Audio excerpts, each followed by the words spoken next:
Hey you guys, it's Julia from Unthinkable. I just wanted to make a quick video for you guys to thank you because you have totally blown my mind in the last 24 hours. Yesterday morning, I created a graphic with the top line. It says, "This is the unthinkable truth."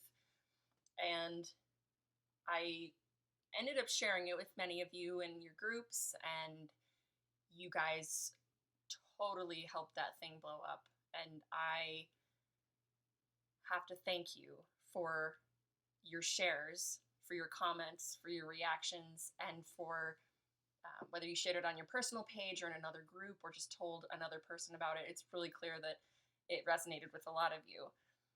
By now, that graphic has reached the eyes of almost 15,000 people in less than 24 hours. It's been shared almost 200 times, and I am totally in awe of all of you, to be honest.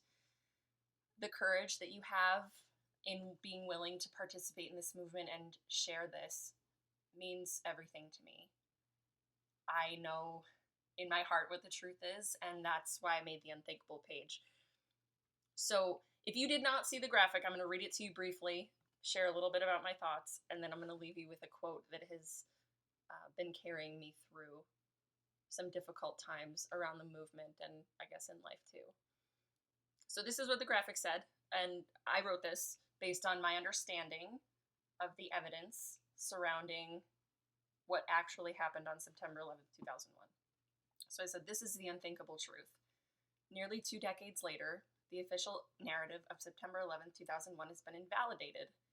All evidence indicates that the Twin Towers were destroyed with the use of pre-planted explosives or incendiaries. In other words, those buildings were blown up with people inside. And we, the concerned citizens of the United States and the world, demand a new, valid investigation." So why did I make this? And why did it take me so long to come up with what I could tell you guys was unthinkable? That's a good question. I don't have all the answers to that. But I can say that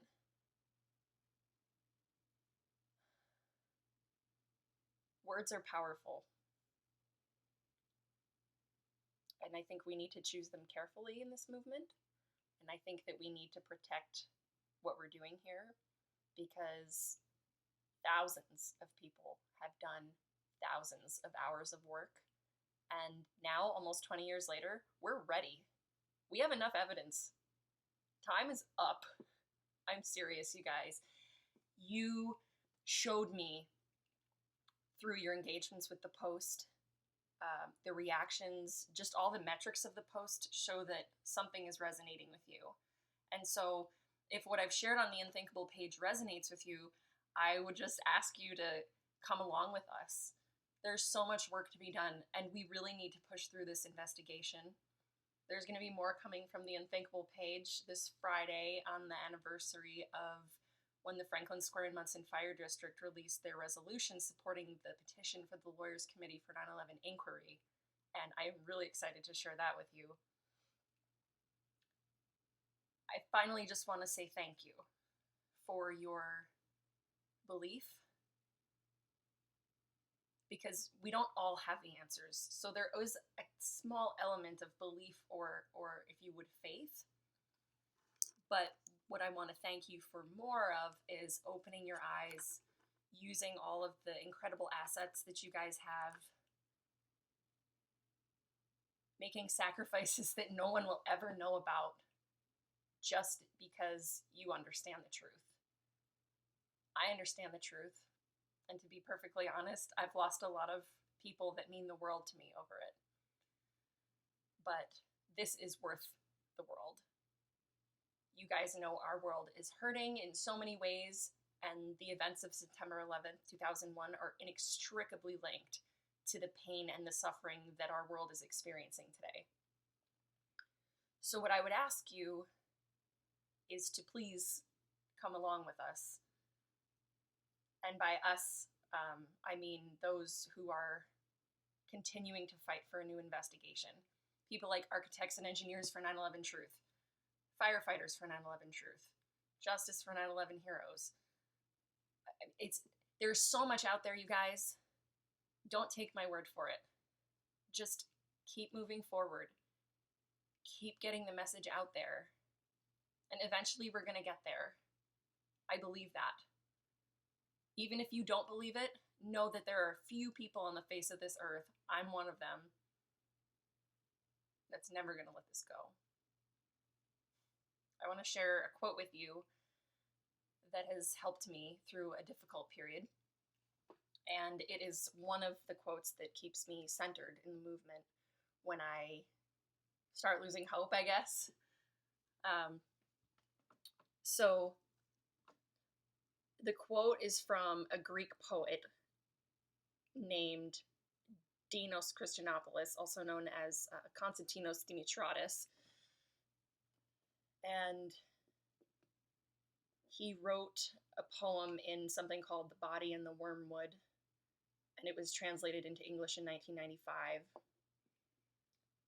I want you to think about this quote in the context of this movement, because as you all know, like I do, our message has been suppressed, ignored, maligned, ridiculed, dismissed, rejected, and, I mean, in some cases, even called straight up blasphemy. But this is real, you guys. You know it, just like I do. So what I want you to remember is that we have more hope and more potential energy contained within this movement right now than we ever have before. And I'm asking you to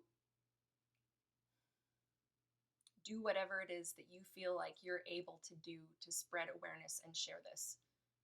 Because we need everyone on board. I remember when I was growing up in New York, after 9/11, we would see all these billboards and everything, it said, "United we stand." I'm asking you to stand united with not just me, because this isn't about me. I just make the page. But I'm asking you to come along with the thousands of other very intelligent, very courageous human beings who have done incredible work for this movement. Okay, here's the quote. And there are other versions of this online, but this is from the actual poem.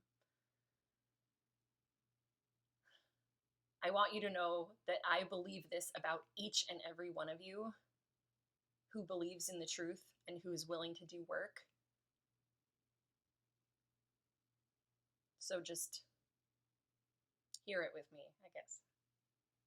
It's just 2 lines. What didn't you do to bury me? But you forgot. I was a seed. Thank you guys for watching, and I'll see you guys real soon.